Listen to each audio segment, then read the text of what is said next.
નમસ્કાર. Federation of all bankers retired એસોસિએશનના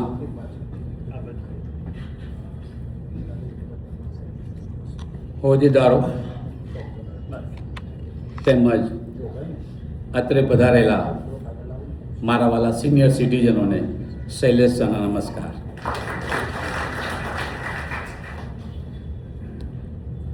આજે આપણે વિલ અને વસિયતનામા વિશે વાત કરવાની છે. મને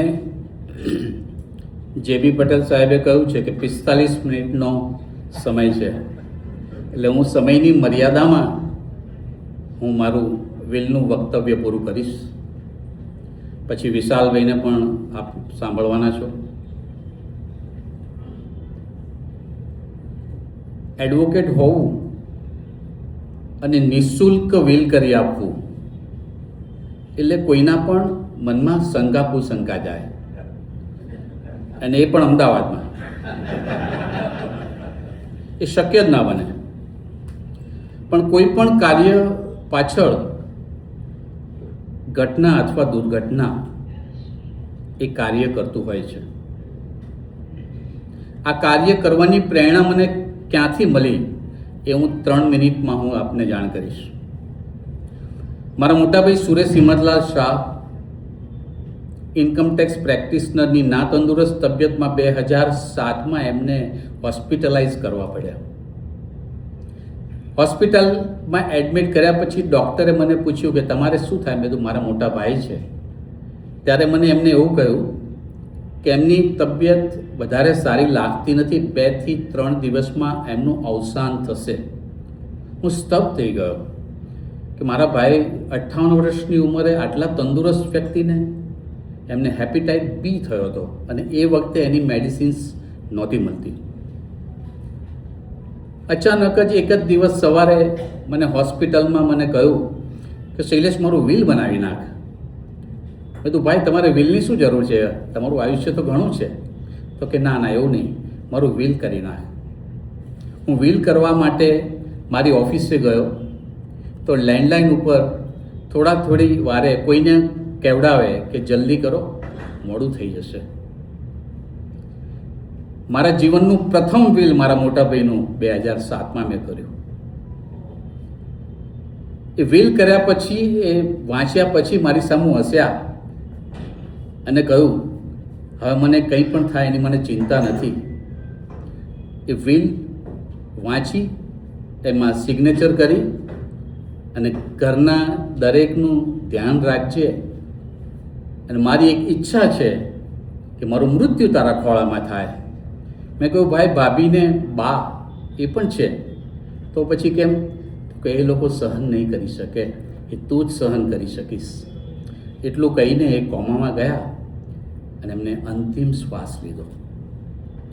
એમની ડેડ બોડી જોઈને મને પ્રેરણા મળી કે જો હું એડવોકેટ હોઉં છતાં મારા ભાઈને જો આ મુશ્કેલી પડી હોય તો હવે પછી અમદાવાદના કોઈ સિનિયર સિટીઝનને વિલ વગર મુશ્કેલી નહીં પડવા દઉં.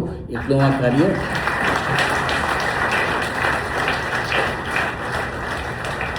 આ કાર્ય હું શ્રદ્ધાંજલિ સ્વરૂપે કરું છું. એટલા માટે હું નિઃશુલ્ક કરું છું. કોઈ પણ યંગસ્ટરનું કામ કરીશ ને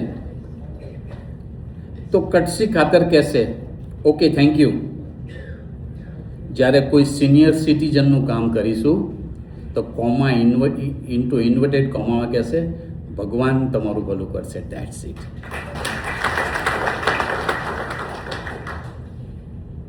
federation of all bankers retired એસોસિએશનમાં મને 211માં લેક્ચર લેવા માટે અહીંયા ઉપસ્થિત રહેવા માટે જ્યારે કહ્યું તો અંદરથી જ આનંદ થાય કે મારે સિનિયર સિટીઝનોને મળવાનું છે.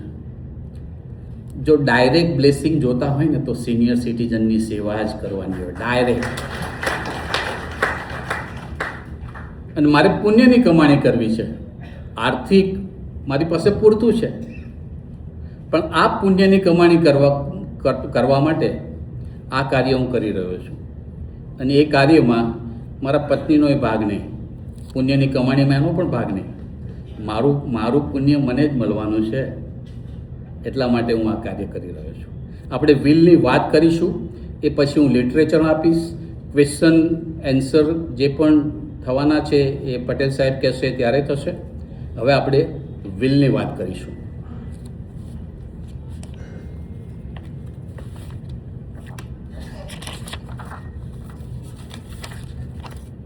આ એક દરેક મારા લેક્ચરમાં એક સ્લોગન કહો તો સ્લોગન બરાબર યાદ રાખજો.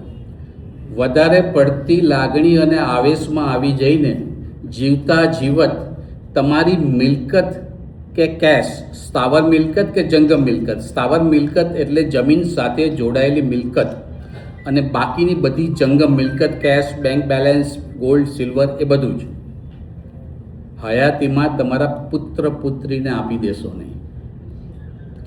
જો હયાતીમાં તમારા પુત્ર પુત્રીને મિલકત સોંપી દેશો તો ભવિષ્યમાં દીકરા દીકરી તમારા ભાગલા પાડશે કે પપ્પા અહીંયા રહેશે ને મમ્મી અહીંયા રહેશે, અને છેલ્લે ઘરડા ઘરમાં જવાનો વારો આવશે. અમદાવાદમાં 30 સિનિયર સિટીઝનો માટે ઘરડા ઘર છે, વડીલ નિવાસ.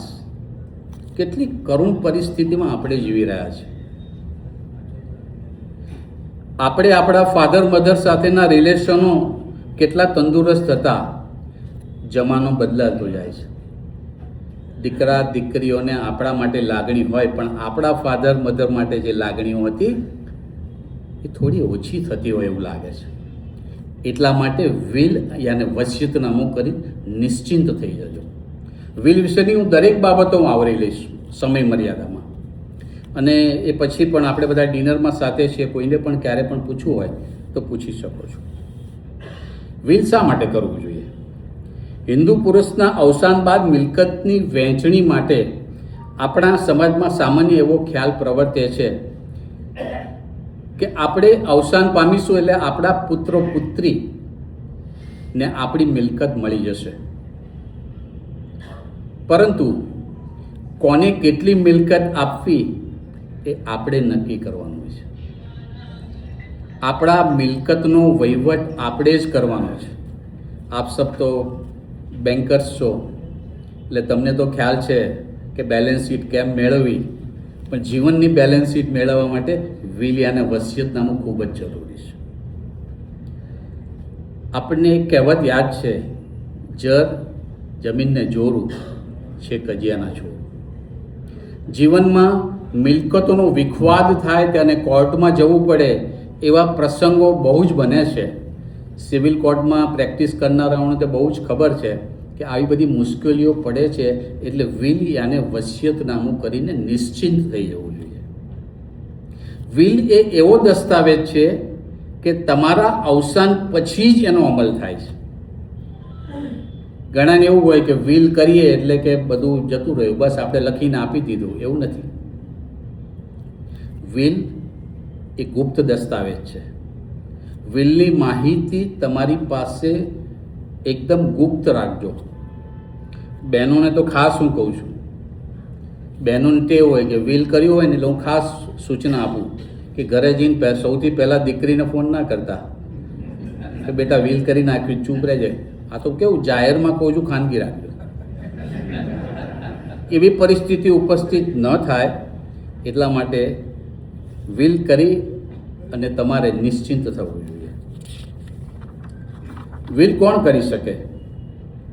18 વર્ષથી ઉપરનો વ્યક્તિ, હિન્દુ હોય, મુસ્લિમ હોય, ખ્રિશ્ચન હોય કે પારસી હોય. એક્ટ પ્રમાણે બધી જ વ્યક્તિ 18 વર્ષથી ઉપરની હોય અને જેની માનસિક પરિસ્થિતિ તંદુરસ્ત હોય એ વિલ કરી શકે છે. આમ તો ઉંમર વર્ષ 51 થાય એટલે તમારું વિલ તમારે કરીને નિશ્ચિંત થઈ જવું જોઈએ. વિલ ગમે તેટલી વાર બદલી શકાય છે. વિલ કર્યા પછી 2 વર્ષ પછી આપણને એમ થાય કે ના હવે કંઈક ચેન્જ કરવો છે અથવા કંઈક નવી મિલકત લીધી તો ચેન્જ કરી શકાય છે. જે દિવસે તમારું મૃત્યુ થાય તે દિવસે વિલનો જન્મ થાય છે અને પાવર ઓફ એટર્નીનું મૃત્યુ થાય છે. વિલનો અમલ આપના અવસાન પછી જ થાય છે, એ પહેલાં વિલનો અમલ થઈ શકતો નથી. સામાન્ય રીતે બધાને એવો ખ્યાલ હોય છે કે વિલ કર્યા પછી એનો અમલ તરત થઈ જાય તો, પણ એ ખાસ કહું છું કે વિલનો અમલ તમારા અવસાન પછી જ થાય છે. જો વિલ ન કર્યું હોય તો શું પરિસ્થિતિ બને? જો તમે વિલ નથી કર્યું અને અવસાન પામ્યા તો તમારા સીધી લીટીના વારસદાર તમારા પુત્ર, પુત્રી અને તમારી માતા થશે. તમે એક દીકરાને ખૂબ જ ભણતર આપ્યું, એની પાછળ ખર્ચ કર્યો અને વિદેશમાં મોકલ્યો. નાના દીકરા માટે એટલી બચત નથી રહી. તો પણ જો તમે વિલ નહીં કર્યું હોય તો જેને તમે વિદેશ મોકલ્યો છે ખર્ચ કરીને, એ પણ 50%નો ભાગીદાર બનશે અને નાનો દીકરો પણ 50%નો ભાગીદાર બનશે. અને આ મારો અનુભવ છે કે વિદેશમાં રહેનાર, માફ કરજો કોઈ ડાયરેક્ટ ઇનડાયરેક્ટ પોતાની પર નહીં લેતા, વિદેશમાં રહેનાર તમારો દીકરો હોય એ 50%ની મિલકત લેવા માટે પહેલાં આવી જશે. અહીંયા રહેવાવાળાને બહુ ઉતાવળ નથી હોતી સાહેબ. વિદેશમાં રહેતી વ્યક્તિઓને લાગણીના સંબંધો ઓછા થઈ ગયા હોય છે અને એમાં એમનો પણ વાંક નથી. સોમથી શુક્ર કામ કરે, શનિવારે મોલમાં લાઈનમાં ઊભા રહીને ગ્રોસરી લે અને એક દિવસ આરામ મળે. ક્યારે સમય આપે? જીવનમાં આપણે આપણા દીકરાની પ્રગતિ માટે ખૂબ મહેનત કરીને દીકરા દીકરીઓને આપણે વિદેશ મોકલતા હોઈએ છીએ, પરંતુ ઓછા પરિવારમાં એવું હોય છે કે દીકરા દીકરીઓ એમને સંતોષપૂર્વક રાખી શકે અથવા એમને ત્યાં બોલાવી શકે.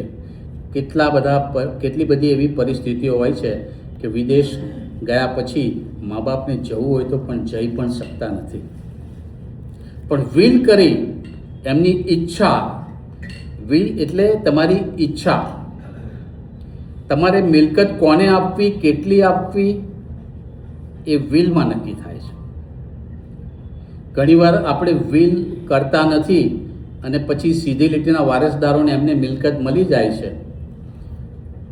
એમાં સૌથી વધારે પત્નીને નુકસાન થતું હોય છે, કારણ કે આપણા ગયા પછી પત્નીનો એટલો અભ્યાસ નથી હોતો કે જેથી કરીને એ મિલકતનો વહીવટ કરી શકે. અત્યારે જેટલા પણ ઘરડા ઘર છે એમાં મેક્સિમમ બહેનો વધારે છે. એનું કારણ જ આ છે. હું તો દરેક સિનિયર સિટીઝનને કહું છું કે તમારા ધર્મપત્નીને બેંકમાં લઈ જાઓ, આરટીજીએસ કેમ થાય, એનઈએફટી કેમ થાય, બેંકમાં ફિક્સ ડિપોઝિટ કેવી રીતે મુકાય, આ બધું જ જ્ઞાન આપજો, જેથી કરીને આપણે ન હોઈએ ત્યારે એમને મુશ્કેલી ન પડે. હું તમને સિમ્પલ દાખલો આપું. રમણભાઈને 2 દીકરા અને 2 દીકરી, એમાંથી 2 દીકરા અને 1 દીકરી સ્વસ્થ, પણ નાની દીકરી એ અપંગ અને આ જીવન લગ્ન નથી કરવાની. રમણભાઈ મારી પાસે આવ્યા અને એમને કહ્યું કે શૈલેષભાઈ, મારી પાસે સ્થાવર મિલકત કોઈ છે નહીં, પણ જંગમ મિલકત મારી પાસે 1 કરોડ રૂપિયા છે. હવે એવું થયું કે રમણભાઈના પત્ની તો પહેલાં જ અવસાન પામેલા, તો 1 કરોડના 4 ભાગ પડી ગયા, 25-25 લાખ રૂપિયા. હવે પરિસ્થિતિ એવી થઈ કે જે દીકરી અપંગ છે, આ જીવન લગ્ન નથી કરવાની, એ દીકરીને પણ 25 લાખ મળ્યા. એટલે બંને ભાઈઓમાં વિખવાદ થયો કે હું ના રાખી શકું એને, તું રાખ, તું મોટો છું ને એટલે તું રાખ. પેલો કે ના ના, એ તો મોટાની જવાબદારી થાય છે, હું નહીં રાખી શકું, બિકોઝ એમની પાસે 25 લાખ જ એમની પાસે છે. જો આ જ પરિસ્થિતિ જો એમને વિલ કર્યું હોત અને એમને એવું લખ્યું હોત કે વિલ દ્વારા આ 50 લાખ રૂપિયા હું મારી નાની પુત્રીને આપું છું અને બાકીના 16.66 ત્રણેયને આપું છું, તો આ જ પરિસ્થિતિ બદલાઈ ગઈ હોત. એ ભાઈઓમાં એ વિખવાદ થયો હોત કે હું રાખીશ. આટલો ફરક પડી જાય છે. વિલ વિશે બહુ જ બધાને એવું છે કે વિલમાં શું હશે શું નહીં. Very simple. એડવોકેટોએ તમને ક્યારેક સાંભળ્યા હોય તો તમે કહ્યું હશે કે આમાં બહુ ધ્યાન રાખવું પડે, આ છે તે છે. કશું જ નથી. Very simple. તમે લોકો તો બુદ્ધિજીવીઓ છો. તમને અમારું લેક્ચર પૂરું થયા પછી વિલ કંઠસ્થ થઈ જશે. તમારું વિલ તમે તમારી જાતે કરી શકશો. હું કરી આપવા માટે ના નથી પાડતો. હંમેશા you are all time always welcome. જ્યારે પણ આવું હોય ત્યારે વિલ બનાવી મારા ત્યાંથી લઈ જઈ શકશો.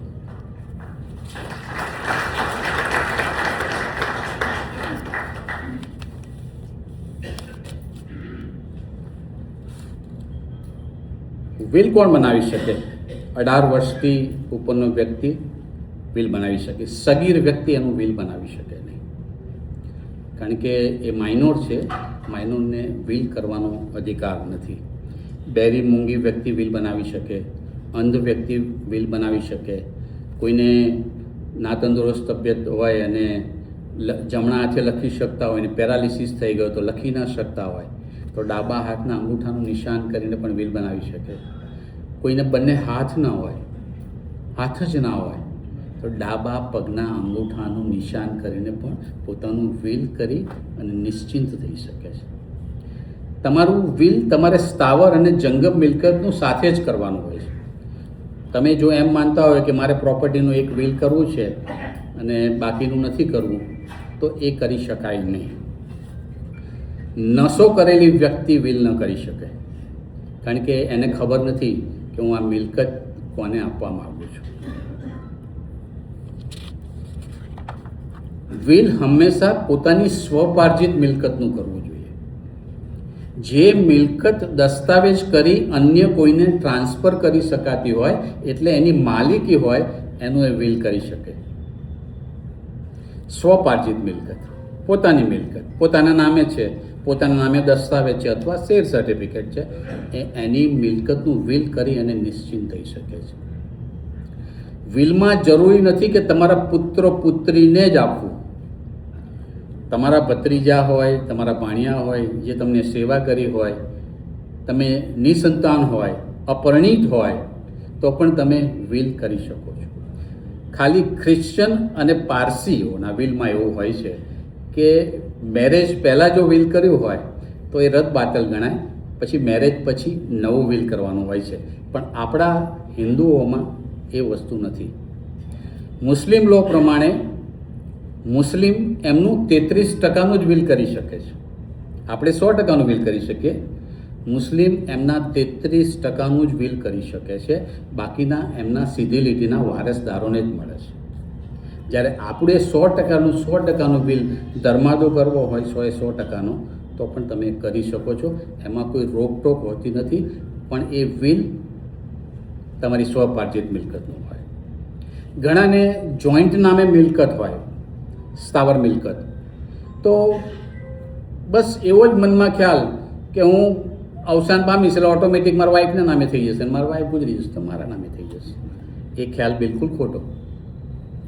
તમારી મિલકત સંયુક્ત નામે હોય, તમારા 50%નો હિસ્સો હોય, તો ઘણા બધા એમ કે મારી પત્ની ક્યાં કમાવા ગઈ હતી, મારી જ કમાણી છે ને. પણ હું એમ કહું કે માલિક કોણ? દસ્તાવેજમાં માલિક કોણ? એટલે 50%નું જે વિલ બનાવી શકે સ્થાવર મિલકતનું. એવું નથી કે ઓટોમેટિક એમના નામે થઈ જાય. એટલે સ્થાવર મિલકતમાં તમારે ખાસ એ ધ્યાન રાખવાનું કે જેટલા પર્સન્ટેજ તમારા છે એટલા ટકાનું જ તમે વિલ કરી શકો. દાખલા તરીકે તમારી HUFની પ્રોપર્ટી છે, તો HUFની પ્રોપર્ટીનું પૂરેપૂરું વિલ ન કરી શકાય. પણ તમારા હેડ હોય, તમારા જે પણ સભ્યો હોય એ પ્રમાણે, દાખલા તરીકે 4 હોય તો 25%નું જ વિલ કરી શકો છો. 100% વિલ તમે કરી શકતા નથી. વિલમાં કોઈ સ્ટેમ્પ પેપર વાપરવાની જરૂર નથી. બધાને એમ જ છે કે ભાઈ સ્ટેમ્પ પેપર વગર તો વિલ, સાદા કાગળ ઉપર કરેલું વિલ માન્ય ગણવામાં આવે છે. સાદા કાગળ ઉપર કરેલું વિલ એટલે હોલોગ્રાફ વિલ કે એ માન્ય ગણવામાં આવે છે. વિલમાં દરેક મિલકત વિશે સંપૂર્ણ વર્ણન કરવાનું હું કહું છું.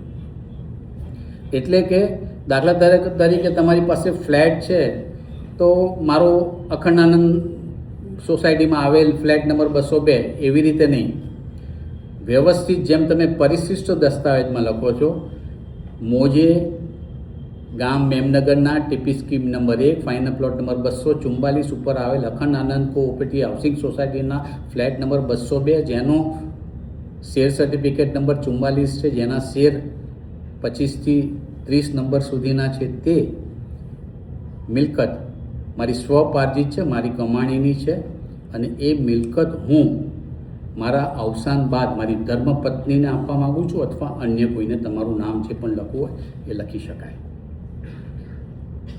પરંતુ 50% જો હિસ્સો હોય તો તમે 50%નું બિલ બનાવી શકો છો. વિલમાં કોઈ સ્ટેમ્પ પેપરની જરૂર નથી. વિલમાં માહિતી સંપૂર્ણ, જે તમે કહું ને સ્થાવર મિલકત તમારી હોય 1, 2, 3, 4 એ તમે લખી શકો છો. હવે ઘણીવાર આપણે એમ કહીએ કે એમાં તો મેં નોમિની કરાવી દીધું છે. નોમિની વારસદાર નથી, નોમિની ટ્રસ્ટી છે. આપણે તો બેંકમાં બધા એમ આવ્યું કે નોમિની છે ને બસ થઈ ગયું. નોમિની વારસદાર નથી અને નોમિની કરતાં વિલ ઇઝ ધ સુપ્રીમ. વિલની અગત્યતા ખૂબ જ હોય છે. તમારું વિલ કેવી રીતે કરવું, એમાં શું માહિતી લખવી, વિલ કરતાં પહેલાં તમારી મિલકતનું લિસ્ટ બનાવવાનું હોય છે. મારા ત્યાં ઘણા સિનિયર સિટીઝનો આવે તો એમના પેપર્સ લઈને આવે ને, તમારા પેપર્સમાં પણ એવું જ હશે. સ્થાવર મિલકતમાં નામ તમારું ચાલતું હશે તો કોર્પોરેશન ટેક્સ બિલમાં તમારું નહીં હોય, ટોરન્ટ પાવરમાં અલગ ચાલતું હશે. તમારી મિલકતનું ટાઇટલ ક્લિયર થઈ જાય છે સાહેબ. મારી પાસે આવશો હું એના પેપર્સ જોઈને તરત જ કહીશ કે આમાં આટલી ક્ષતિઓ છે, તમે એને પૂર્ણ કરો. કેટલા દીકરાઓને મેં મારી પાસે આવીને કહેતા જોયા છે કે મારા બાપા ગયા પણ શું કરીને ગયા, આ કાગળિયાના કોઈ ઠેકાણા નથી અને મુશ્કેલી પડી ગઈ છે, એવું 13મા દિવસે અમારા ત્યાં કહેવા આવે છે. બિલકુલ એ લોકો વિચાર નથી કરતા કે શું કહેવું. વિલ એ એવો દસ્તાવેજ છે કે તેમાં તમારી કેટલી મિલકત છે એનું સંપૂર્ણ તમને ખ્યાલ આવે. હવે ઘણીવાર શું થાય છે કે બેંકમાં હોય, બધા રિટાયર વ્યક્તિઓ હોય, એ લોકો 4-5 જગ્યાએ એકાઉન્ટ ખોલાવે. એટલે આજે આ એકાઉન્ટમાં 10,000 લીધા, ત્યાં મૂકવા જાય. એટલે મેં કહ્યું કેમ તમે આ 4-5 એકાઉન્ટ ખોલાવીને મૂકવાને લેવાને એની એ જ જગ્યાએ પાછા આવે છે? એટલે કે ટાઈમ પાસ કરવા માટે, ખરેખર ટાઈમ પાસ કરવા માટે. એ કે જવાય તો ત્યાં મિત્રો મળે ને ચા પાણી કરીએ, બસ એ મનોમંથન કર્યા કરે કે આવું કરવું જોઈએ.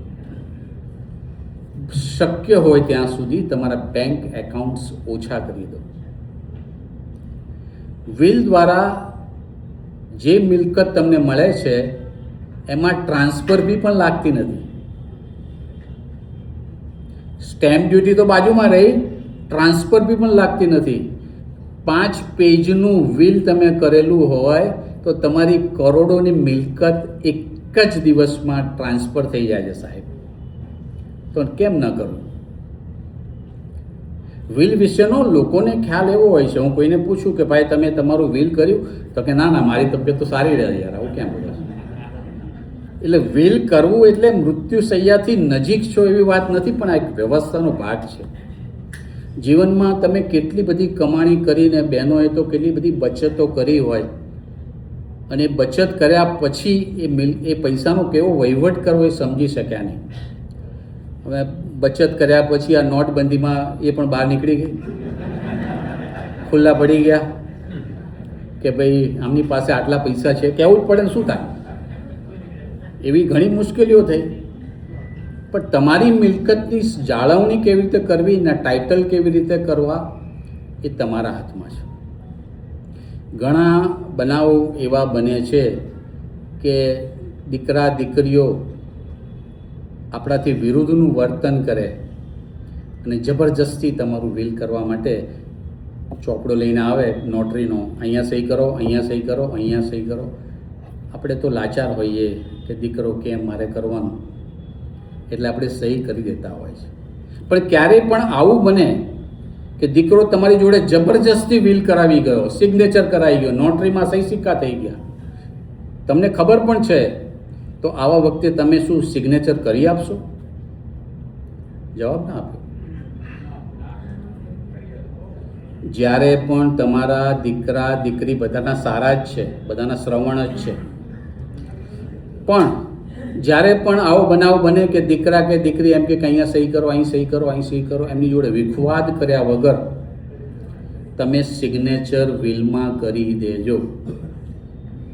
અને બીજા દિવસે સવારે 5 વાગે હું ઉઠી જાઉં છું, 98 250 47 47 2 ઉપર ફોન કરી મને જાણ કરજો સાહેબ. આ મહાનુભાવોની હાજરીમાં કહું છું કે બિલકુલ ક્ષતિ નહીં થાય, બિલકુલ વાર નહીં થાય. હું મારી કાર લઈને આવીને તમને કહેશું ને કે લો ગાર્ડન મળશો તો ત્યાં મળી અને તમારું વિલ કરીને પરફેક્ટ કરી નાખીશું. આની કરીએ તો શું થાય? દીકરાને તો એમ જ હોય કે મેં વિલ કરાવી લીધું છે, એટલે કંઈ હવે ચિંતા નથી.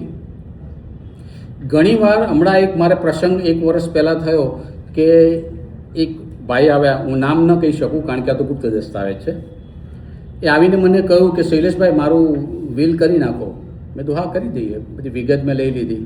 મને કે શૈલેષભાઈ એક વસ્તુ છે, મારે 2 દીકરા છે, મારો નાનો દીકરો આઈટીમાં છે ને મોટો દીકરો બિલ્ડર પણ છે ને એડવોકેટનું પણ ભણેલો છે, પણ કે હવે જો વિલ કરીશ ને તો એ વિખવાદ ઊભો કરી અને ગમે તેમ કરીને વિલને ચેલેન્જ કરશે અને નાના દીકરાને કશું જ નહીં આપવા દે. અને મારો નાનો દીકરો આઈટીમાં હોય એટલે જરા સીધા સાદા હોય, ઘરે બેસવાનું, હોમ વર્ક ફ્રોમ હોમ ને મજા કરવાની હોય. તો હવે શું કરવું? આવા સંજોગોમાં મેં એમને એવી સલાહ આપી કે તમે હયાતીમાં તમારી જોડે બીજી મિલકત છે ને, તો કે હા. મેં તો પુત્રવધુ, મને કે પુત્રવધુ વ્યવસ્થિત છે, બહુ સારી દીકરી છે મારે. મેં તો પછી તમે હયાતીમાં તમારું બક્ષિસનો દસ્તાવેજ કરી નાખો. અને બક્ષિસનો દસ્તાવેજ કર્યા પછી કોઈને જાણ કરશો નહીં. ભાઈને કીધું કે તમારા દીકરાને કહેજો પુત્રવધુને પણ ન કે કોર્પોરેશનમાં નામ ટ્રાન્સફર ના કરાવો, સોસાયટીમાં નામ ટ્રાન્સફર કરાવો, ફક્ત બક્ષિસનો દસ્તાવેજ કરીને સાઈડમાં મૂકી દો. એવું કર્યું. 3 લાખ રૂપિયા સ્ટેમ્પ ડ્યુટી ભરીને, કારણ કે 5 કરોડના બંગલાનું કોઈ જોખમ એમને લેવું નહોતું. એ તૈયાર કરીને દસ્તાવેજ કરી દીધું. એક્ઝેક્ટ 6 મહિના પછી ભાઈનું મૃત્યુ થયું.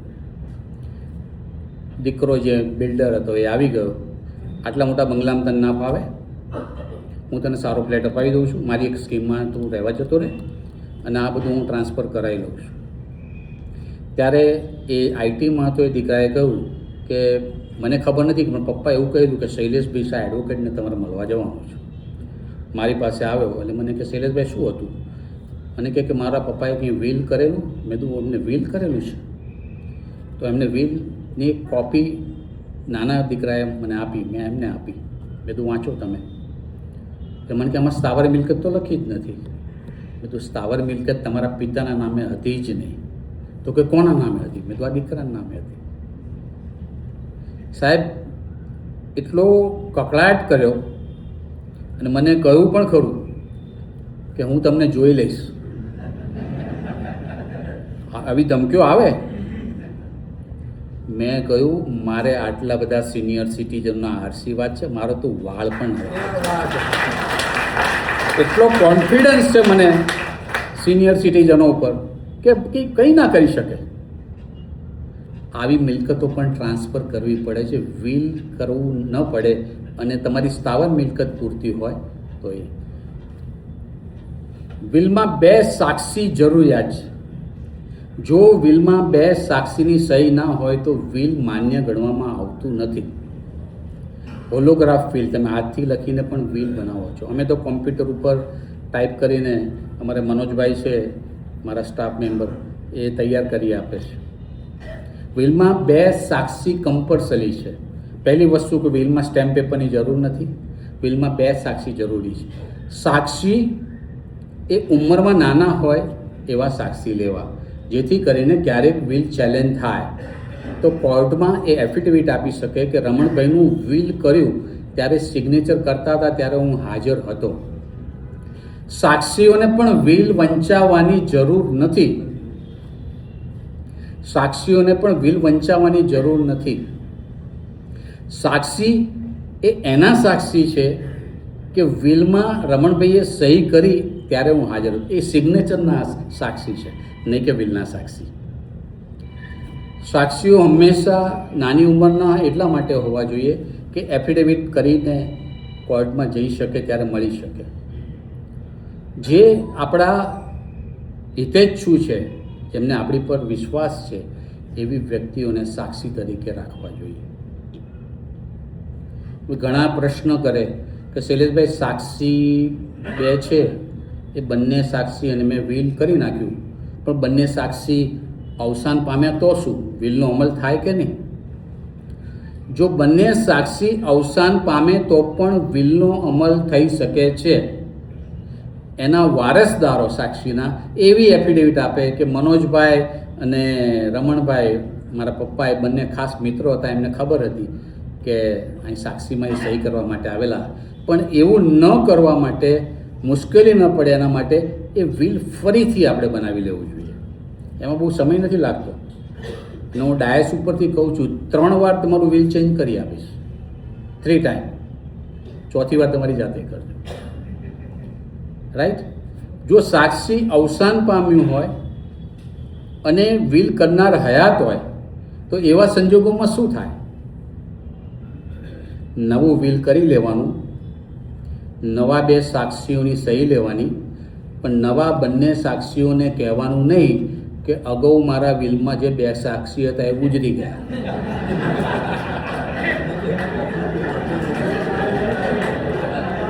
નહીં કરે. એમને એવું થાય કે આ પાછા પંચકમાં ક્યાંક ગયા હોય તો મૃત્યુનો તો દરેકને ડર લાગે છે. એટલે વિલમાં સાક્ષી એવા રાખવા કે જે આપણા મિત્ર હોય, આપણા કોઈ નજીક હોય. તો ઘણીવાર ઘણા લોકો ભૂલ કરતા હોય છે.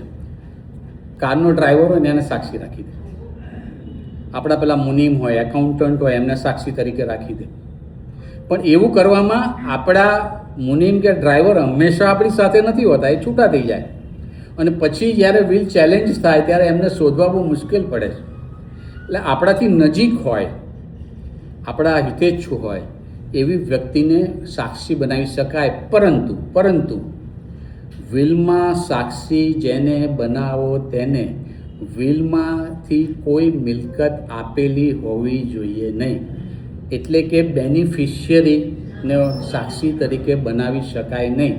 તમારા પત્નીને સાક્ષી બનાવી શકાય નહીં. તમારા દીકરાને સાક્ષી બનાવી શકાય નહીં. પણ તમારા મિત્રોને કોઈને સાક્ષી બનાવી શકાય.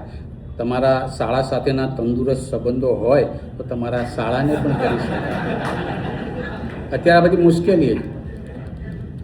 તમારા સાડી સાથેના સંબંધો સારા હોય તો પણ તમે એને સાક્ષી તરીકે તમે લઈ શકો. સાક્ષીની ખબર પડી ગઈ વિલમાં, પછી આપણે આગળ કંઠસ્થ જ કરાવી દેવું છે, યાદ જ રહી જાય સાહેબ. વિલમાં સ્ટેમ્પ પેપરની જરૂર નથી, 2 સાક્ષીની જરૂર છે. એક્ઝિક્યુટિવ એટલે વિલનો પ્રવક્તા, વિલનો અમલ કરાવે તે. વિલનો અમલ કરાવવાનો એટલે કે એમાંથી કોઈ મિલકત એને મળે પણ ખરી, બેનિફિશિયરી પણ હોઈ શકે અને નોન બેનિફિશિયરી પણ હોઈ શકે. એક્ઝિક્યુટિવમાં તમારા દીકરાને પણ રાખી શકો, દીકરીને પણ રાખી શકો અને પત્ની પણ રાખી શકો અને બહારના વ્યક્તિને પણ રાખી શકો. એક્ઝિક્યુટિવ 1ને રાખી શકો, 2ને રાખી શકો, 3ને રાખી શકો અને એમાં લખી શકો કે મારા અવસાન બાદ મારા એક્ઝિક્યુટિવ જે પણ હયાત હશે એ મારા વિલનો અમલ કરાવે. એમનું કાર્ય ફક્ત વિખવાદ થાય તો જ એક્ઝિક્યુટિવનો રોલ હોય છે, બાકી કોઈ રોલ હોતો નથી. 2007માં મારા મોટાભાઈ અવસાન પામ્યા ત્યારથી મેં વિલ કેટલા કર્યા અને કેટલા રજિસ્ટર્ડ કર્યા એની મને ખબર નથી. કારણ કે ક્યારેક મારામાં પણ અહમ આવી જાય કે મેં આટલા બધા વિલ કર્યા છે, એટલે ક્યારે હું યાદ રાખતો નથી. યાદ રાખવાની જરૂર છે. ઘણા બધા વિલ કર્યા એટલે એક્ઝિક્યુટિવની નિમણૂક તમારે તમારા મિત્ર વર્તુળ અથવા નાની ઉંમરના કોઈ હોય તેની સાથે સંબંધો સારા હોય એને રાખી શકાય. એક્ઝિક્યુટિવને જાણ કરવાની જરૂર નથી કે વિલ વંચાવવાની જરૂર નથી. એક્ઝિક્યુટિવને વિલ વંચાવવાની જરૂર નથી, પણ ખાસ કહેવાનું કે ભાઈ તને એક્ઝિક્યુટિવમાં રાખ્યો છે, વિલમાં શું છે એની માહિતી તમારે આપવાની જરૂર નથી. વિલથી શું શું આપી શકાય? વર્ષાસન, સાધન સામગ્રી, માલ સામાન, પુસ્તકો, ધંધો, મોટરકાર, જંગમ, દેણા. જો લેણા હોય તો દેણા લખજો, નહીં તો પહેલું વાક્ય એક લખજો કે મારે 1 પણ રૂપિયાનું દેવું નથી. કોઈ જો માગવા આવે તો કહેવાનું કે તો ઉપર ગયા આવે ત્યાં જઈને પૂછો, ત્યાં કોઈ જવાનું નથી.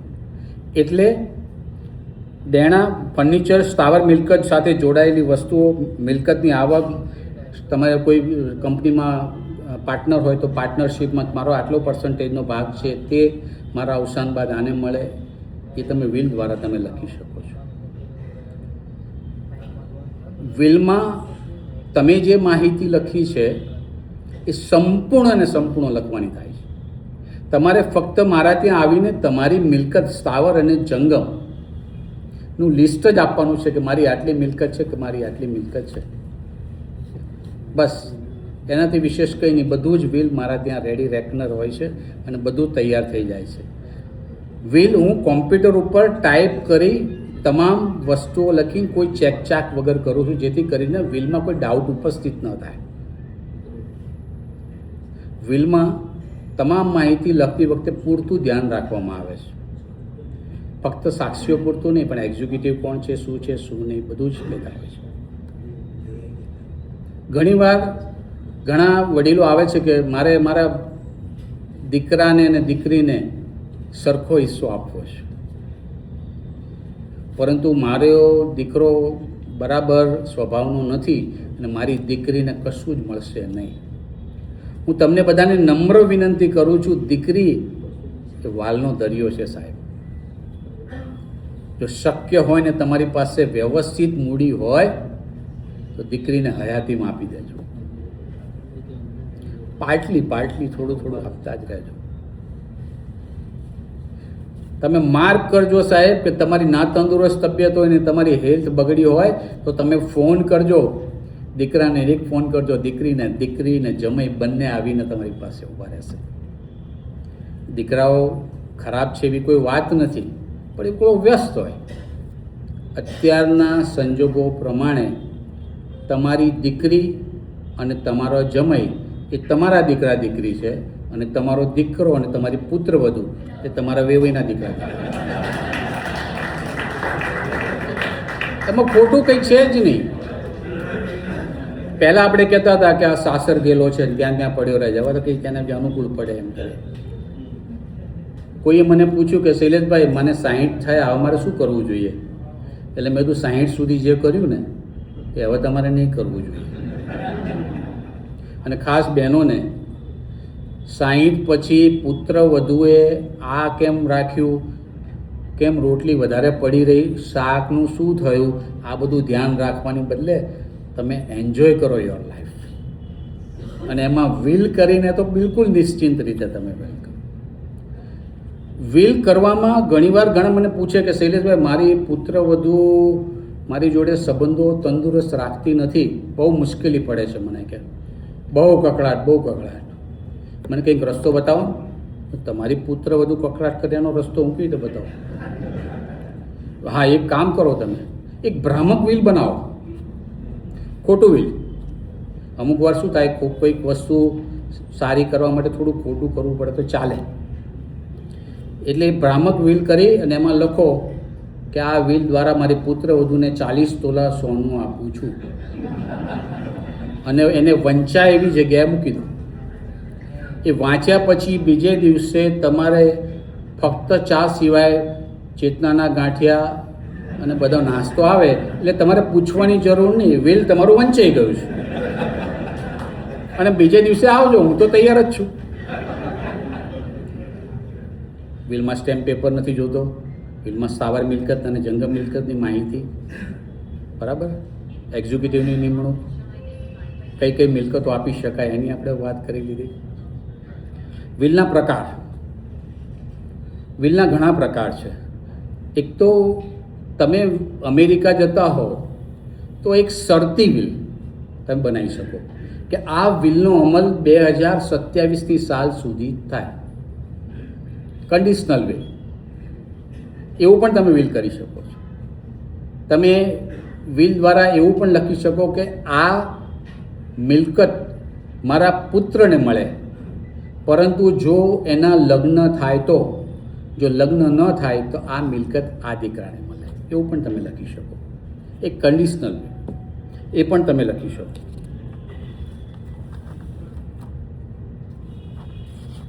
કોઈ મુદ્દા રહી ના જાય ને એટલા માટે કહું છું. સંયુક્ત વિલ, જોઈન્ટ વિલ તમે બનાવી શકો, પરંતુ હું એનો આગ્રહી નથી જોઈન્ટ વિલ કરવામાં. સંયુક્ત વિલ એટલે તમારા પતિ પત્નીનું સંયુક્ત, તમારા બંનેના અવસાન બાદ આ મિલકત આમને મળે, એને સંયુક્ત વિલ આપણે કહીએ છીએ. એ સંયુક્ત વિલ કરવામાં મુશ્કેલી એ થાય કે એકનું અવસાન થાય ને એ બીજાનું ન થાય તો કેટલા વર્ષ સુધી વિલનો કોઈ અમલ થતો નથી. વિલ એ એવો દસ્તાવેજ છે કે તેને કર્યા પછી એની કોઈ એક્સપાયર ડેટ નથી કે વિલ કર્યા પછી 3 વર્ષ પછી બદલવું પડે, પરંતુ વિલને ચેલેન્જ કરવું હોય તો 3 વર્ષની અંદર કરી દેવું પડે સિવિલ કોર્ટમાં, નહીં તો પછી એ ચેલેન્જ ન થાય. થઈ શકે પણ એના માટે કોર્ટની પરવાનગી લેવી પડે અને તમે લેટ કેમ છો એના પુરાવા રજૂ કરવો પડે, તો એ તમે વિલ ચેલેન્જ કરી શકો છો.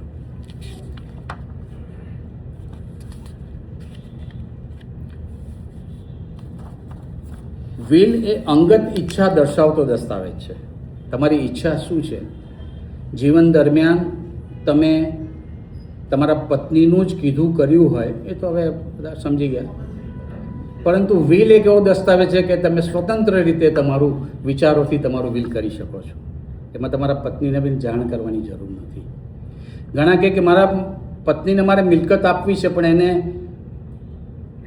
મુશ્કેલી ના પડે એના માટે શું કરવું જોઈએ? દીકરાને ડાયરેક્ટ આપી દઈએ તો હું ના પાડું છું. તમારી સ્થાવર મિલકત જ્યાં રહેવાનું છે તમારે, એ સૌ પ્રથમ તમારી પત્નીને આપો. તમારે એવું લખવું જોઈએ કે આ સ્થાવર મિલકત વિલ દ્વારા મારી પત્નીને આપવાનું ઠરાવું છું, પરંતુ મારા પહેલાં જો મારી પત્નીનું અવસાન થઈ જાય તો આ મિલકત હું મારા પુત્રને આપવાનું ઠરાવું છું. જો મિલકત સ્થાવર મિલકત એક હોય ને 2 પુત્ર હોય ને બંનેને સરખે હિસ્સે આપવાનું હોય અને એમ આપણે લખી દઈએ કે ઉપર નીચે અલગ અલગ રહી શકે છે, તો એવું નહીં કરતા. એ ઝઘડો જ થાય. ભાઈઓ ભાઈઓને બને તો ખાલી જગ્યા ન બને, કારણ કે આવનાર પાત્ર એ બીજા પરિવારમાંથી આવે છે અને એવું બને. આવા સંજોગોમાં તમારે એવું લખવું જોઈએ કે મારી આ સ્થાવર મિલકત છે તેની બજાર કિંમતે 3 મહિનાની અંદર વેચાણ કરીને બંને ભાઈઓએ સરખા પૈસા લઈને અલગ અલગ જગ્યાએ ફ્લેટ લઈને રહેવા માટે જવું જોઈએ, તો ઉત્તમ છે. ઝઘડાનું નિવારણ થઈ જાય. કારણ કે નીચે કોણ રહે ને ઉપર કોણ રહે ને ઝઘડા છે એ હંમેશા થાય. ઉપરથી પાણી આવે તો કે હું અહીં નહીં પાણી ઉપર ચડવા દઉં, મોટર બંધ કરી દઈશ. આ બધા ઝઘડાઓનો નિકાલ વિલ દ્વારા થાય છે. વિલ દ્વારા તમારું ગોલ્ડ સિલ્વરની વિગત પણ જંગમ મિલકતમાં લખવાની હોય છે. ગોલ્ડ સિલ્વર લોકરમાં હોય તો એને ગણતરી કરવાની જરૂર નથી કે ટોટલ આટલું છે, કે વજન કરાવવાની જરૂર નથી. મારી પાસે bank of Baroda Ashram road શાખાના લોકર નંબર 44માં 20 તોલા સોનું છે, એ મારા અવસાન બાદ મારી પત્નીને મળે અથવા મારી પુત્રીને મળે, એવું તમે સ્પષ્ટપણે જણાવી શકો છો. ઘણા બધાને એમ હોય કે દીકરીનો આમાં ભાગ હોતો જ નથી. દીકરીનો ભાગ હોય જ છે. તમે સીધી લીટીના વારસદારમાં 2005નું જે નવું એમેન્ડમેન્ટ આવ્યું એમાં દીકરીઓનો હિસ્સો સરખો જ હોય છે, એ પરિણીત હોય કે અપરિણીત હોય.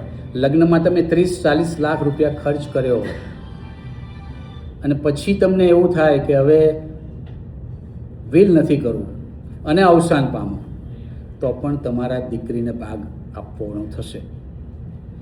તમારા દીકરીની ઈચ્છા ન હોય કે મારા ભાઈને મળે તો સારું, મારે કંઈ જરૂરિયાત નથી, પણ જમાઈ જો જમ જેવા હોય એ કે તારા પપ્પાએ વિલ નથી કર્યું એટલે આપણને કંઈક આપવાનું હશે જ, કદાચ જરૂર પડશે કે આ પૈસામાંથી તારા ભાઈને કંઈક મદદ કરીશું, એટલે એમના સસરાના પૈસાથી શાળાને આવી મુશ્કેલી ન થાય. એટલે વિલ કરીને તમારે નિશ્ચિંત થઈ જવું જોઈએ. તમારું બેંક એકાઉન્ટ્સ હોય તો બેંક બ્રાન્ચ અને એનો એકાઉન્ટ નંબર, એમાં જે પણ બેલેન્સ હોય તે, ઘણા કહેશે કે એમાં તો બેલેન્સ બદલાતું રહે, પણ તો એકાઉન્ટ નંબર લખવાની કહું છું. શક્ય હોય ત્યાં સુધી દરેક બેંક એકાઉન્ટમાં નોમિની કરવા, ખાસ કરીને પીપીએફના એકાઉન્ટમાં તમારે નોમિની કરવા, કારણ કે પીપીએફમાં ઓલમોસ્ટ નોમિનેશનવાળાને મિલકતો મળતી હોય છે.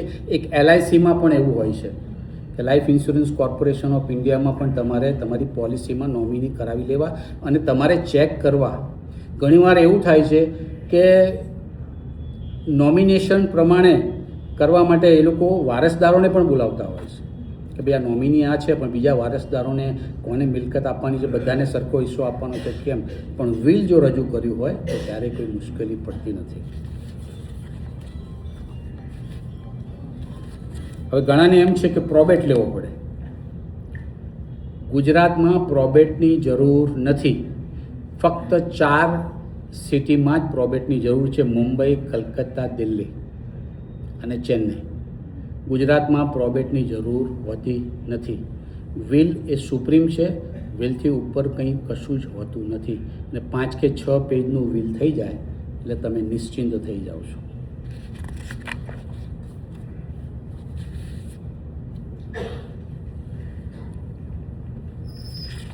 જેટલા શક્ય એટલા મુદ્દા હું આવરી લઉં, પછી ક્વેશ્ચન એન્સરમાં ઘણી બધી બાબતો હજી આપણે વિશાલભાઈને પણ સાંભળવાના છે. હવે વડીલોપાર્જિત મિલકત, એ પ્રશ્ન હશે કે વડીલોપાર્જિત મિલકત હોય એનું વિલ કરી શકાય? વડીલોપાર્જિત મિલકત તમારા વારસામાં આવી હોય, એની વહેંચણી ન કરી હોય. દાખલા તરીકે ટોકરાળા મારું ગામ, ટોકરાળાના ગુલાબચંદ શેઠ એટલે મારા દાદા, એમની જમીન હોય 10 વીઘા અને ઉત્તરોત્તર એમના દીકરાઓમાં જાય, પછી એના દીકરાઓમાં જાય, પણ એમના દીકરાઓ એની વહેંચણી કરી દીધી હોય કે ભાઈ આ પાર્ટ આનો, આ પાર્ટ આનો, અલગ અલગ કરી દીધું હોય, તો એનું વિલ તમે એટલા પાર્ટ પૂરતું કરી શકો છો. એટલા પાર્ટ પૂરતું તમે કરી શકો. એ વડીલોપાર્જિત મિલકત નહીં થાય, એ પછી સ્વપાર્જિત મિલકત થઈ જશે.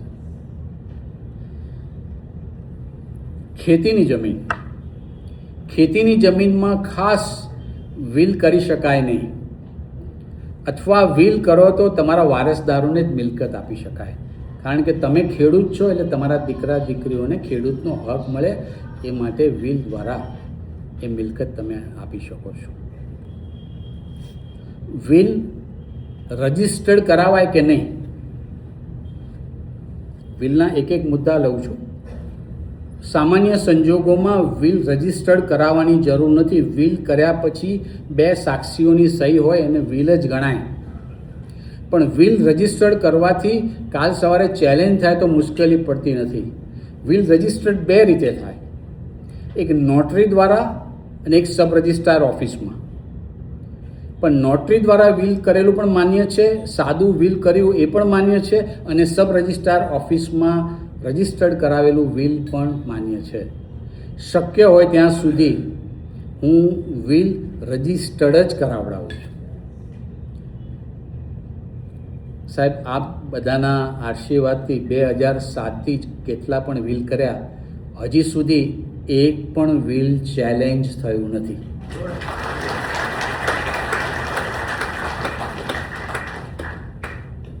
મને બ્લેસિંગમાં એટલો બધો આમ આસ્થા છે, હજી સુધી મારે કોર્ટમાં જવું નથી પડ્યું કે આ વિલ તમે.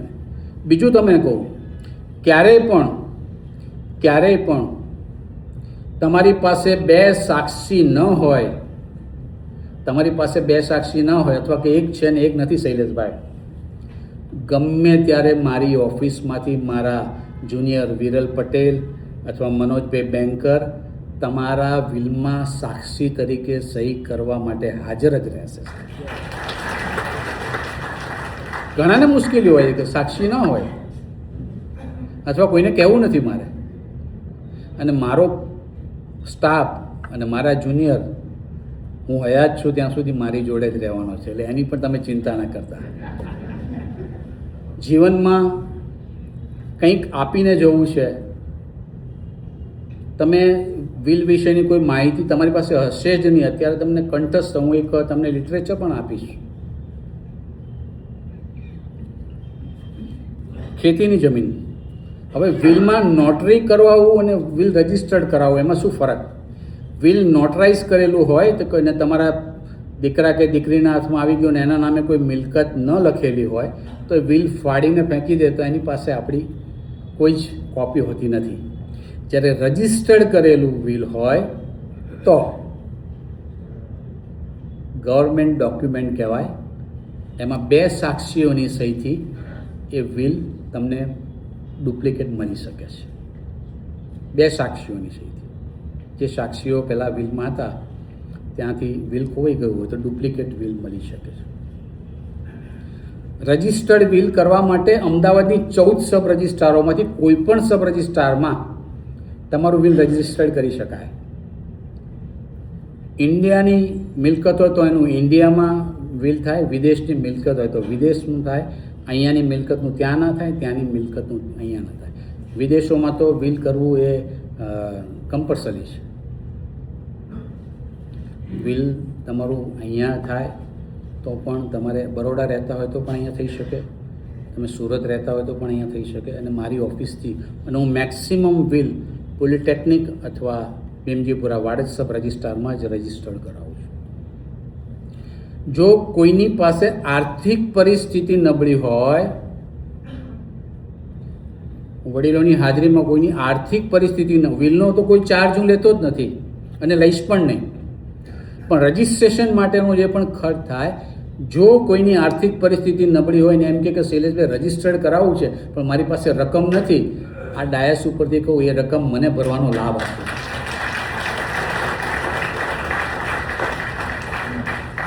એમાં કોઈ લાંબો ખર્ચ નથી, 4,000 રૂપિયા જેવો ખર્ચ થતો હોય છે. મને એનો લાભ આપજો સાહેબ. મને ગમશે પણ કહેવું પડશે, કારણ કે હું દરેકની આંતરિક પરિસ્થિતિ વિશે મને બહુ ખ્યાલ હોતો નથી.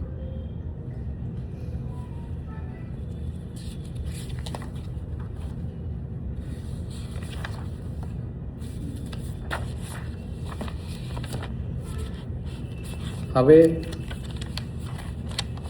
હું તમને તમારું વિલ અત્યારે જ માનસિક રીતે રજિસ્ટર્ડ કરાવવા માટે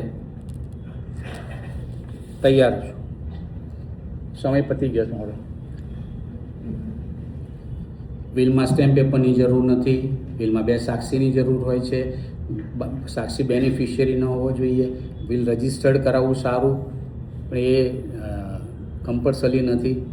એક્ઝિક્યુટિવની નિમણૂક કરવાની, તમારી સ્થાવર મિલકત કેવી રીતે લખવાની, મોજે TP scheme number, final plot number, હું બોલી ગયો ને અખંડ આનંદ સોસાયટી, જંગ મિલકતના bank accounts, PPF, mutual fund, demat account, એ બધું જ તમે વિલ દ્વારા તમારી મિલકતનો નિકાલ કરી શકો છો. વિલ દ્વારા તમે એવું પણ લખી શકો કે મારા અવસાન બાદ મારું ચક્ષુદાન કરાવડાવજો, દેહદાન કરાવડાવજો. મારા થકી કેટલા બધા ચક્ષુદાન કર્યા અને 3 દેહદાન પણ વિલ દ્વારા મેં કરાવેલા છે. બહુ આનંદ આવે. આપણાથી આ કાર્ય થયું, તમે એમાં ભાગીદાર થાવ, એનાથી વિશેષ શું આનંદ હોય. હવે દરેક વ્યક્તિ પોતાનું વિલ કરી રહ્યું છે, બરાબર. મને કોઈ એવું કહ્યું કે તમે જરા હિપ્નોટિઝમ કરો છો, પણ લગભગ એવું. હું નીચે સહી કરનાર, તમારું નામ, ઉંમર, એડ્રેસ આવડે? મારી પત્નીનું નામ પારુલ છે. મારા લગ્ન 5 ડિસેમ્બર 87માં થયા હતા. મારો પરિવાર, પુત્ર, પુત્રવધુ, પૌત્ર, પૌત્રી આ એડ્રેસ પર રહે છે. ત્યાં સુધી તો આવડી ગયું. પુત્રી, જમાઈ, દોહિત્ર, દોહિત્રી આ એડ્રેસ પર રહે છે. આ તમારી ફેમિલી ફ્રેમ થઈ ગઈ. સ્થાવર મિલકત તમારી પાસે હોય જ દસ્તાવેજ. મોજે મેમનગરના ટીપી સ્કીમ નંબર 1 અને ફાઇનલ પ્લોટ નંબર 44 ઉપર આવેલ અખંડ આનંદ કોઓપરેટિવ હાઉસિંગ સોસાયટીના ફ્લેટ નંબર 202 મારી મિલકત, જેનો 140 ચોરસ વારની મિલકત, જેનો શેર સર્ટિફિકેટ નંબર આ છે. આ મારી મિલકત સ્વપાર્જિત છે, મારા નામે છે અને વિલ કરવા માટેની હું કાયદેસરતા ધરાવું છું. મારા અવસાન બાદ આ મિલકત તમે એવું પણ લખી શકો કે મારી પત્ની અને પુત્રને સંયુક્ત રીતે આપવાનું ઠરાવું છું, જેથી પત્નીનો એમાં ભાગ રહી શકે. એટલા માટે એક મિલકત સ્થાવર આવી ગઈ. પછી જંગમ મિલકત. જંગમ મિલકતમાં બેંક ઓફ બરોડામાં આશ્રમ રોડ શાખામાં મારું લોકર નંબર આ છે અને લોકરમાં 50 તોલા સોનું છે. એ 50 તોલા સોનું મારા અવસાન બાદ આ રીતે એનો વહીવટ કરવો. મારું બેંક એકાઉન્ટ્સ આટલા છે. મારું ડીમેટ એકાઉન્ટ છે, ફિક્સ ડિપોઝિટ છે. ફિક્સ ડિપોઝિટ બદલાતી રહે, એનો કોઈ ચિંતા નહીં. વિલ દ્વારા તમે લખેલી મિલકત તમે વિલ કર્યા પછી વાપરી શકો, વેચી શકો, નવી વસાવી શકો. લખ્યા પછી ગવા વેચાશે નહીં એવી વાત નથી. છેલ્લું વિલ જ માન્ય ગણવામાં આવે છે. વિલ રજિસ્ટર્ડ કરાવેલું હોય તો એનું એક ગેરલાભ એ છે કે જે વિલ રજિસ્ટર્ડ કરાયું હોય તો એના પછી જે ચેન્જ કરાવવાનું હોય એ વિલ પણ રજિસ્ટર્ડ જ કરાવવાનું હોય છે. વિલ રજિસ્ટર્ડ કરાવવા માટે તમારા પેપર્સ સ્થાવર અને જંગમ મિલકતના કોઈ સાથે જોઈન્ટ કરવાની જરૂર નથી. પણ તમારે તમારી સ્થાવર મિલકતનું વિલ કરવું, બાજુવાળા રમણભાઈ સાથે સંબંધો સારા ના હોય તો આપણે ફ્લેટ નંબર 202 અને 203 લખો ને, ભલે હેરાન થતા જતાં મુશ્કેલી ના કરવી. એમ જીવન દરમિયાન દરેક સિનિયર સિટીઝનોને હું એક સલાહ આપું છું કે તમારો સિનિયર સિટીઝન થાય એટલે પત્ની સાથેના સંબંધો તંદુરસ્ત કરી નાખજો. સારા હોય કે ના હોય, મેં તો ગોઠવી દીધું છે. શરૂઆતમાં હું આવો વિલના લેક્ચર લેવા જાઉં ને બહાર જવું, એને બહાર જવું હોય ત્યારે કે બહાર જવાનું, મેં તો મારા વિલનું લેક્ચર છે. તો એક વાક્ય મને કહે, એની હાજરીમાં કહું છું, ઘર બાળીને તીરથ કરવા ના જવાય. અને આજે પરિસ્થિતિ બદલાઈ ગઈ છે. વિલનું લેક્ચર હોય તો મારા કરતાં એનો વધારે ઉત્સાહ હોય.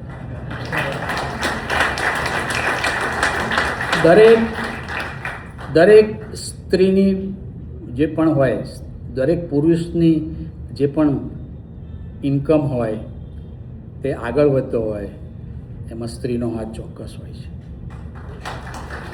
અત્યારના જમાના પ્રમાણે તમારા દીકરા દીકરી સાથે મુકાબલો શબ્દ વાપરું છું, ક્યારે પણ મુશ્કેલી પડે તો તમારા પત્ની અને તમારા સંબંધો એવા રાખજો અને એક જ અવાજ બંનેનો હોવો જોઈએ, તો તમે આગળ વધી શકશો. બાકી નહીં, આગળ મુશ્કેલીઓ પડશે.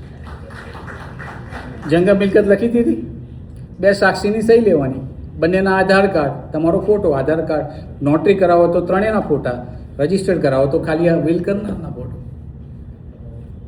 વિલ થઈ ગયું. તમારું વિલ તમે જાતે લખી શકો ખરા ને? હવે તો આરામથી લખી શકો.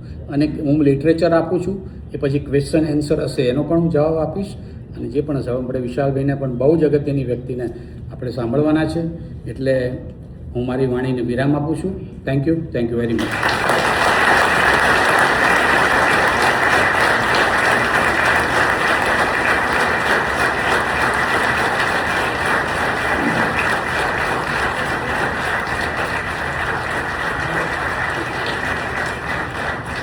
હું દરેક મારા વિલના લેક્ચર પછી 2 લાઈન હું હંમેશા કહું છું. આદર્શ અમદાવાદના માધ્યમથી ઘણા વિલોના લેક્ચરો લીધા. સોની સાહેબ આવ્યા છે, એ પણ મારા લેક્ચરોમાં ઘણીવાર આવેલા હોય છે, મને સહયોગ આપ્યો છે. 2 લાઈન તમારા માટે તમારા સાથે ગાવાની જરૂર નથી, હૃદયપૂર્વક ગાવાનું છે મારે. મુક્તિ મળે કે ના મળે, મારે ભક્તિ તમારી કરવી છે. મુક્તિ મળે કે ના મળે, મારે ભક્તિ તમારી કરવી છે. મેવા મળે કે ના મળે, મારે સેવા તમારી કરવી છે. Thank you very much. થોડો સમય વધારે લીધો. Please. So sweet of you.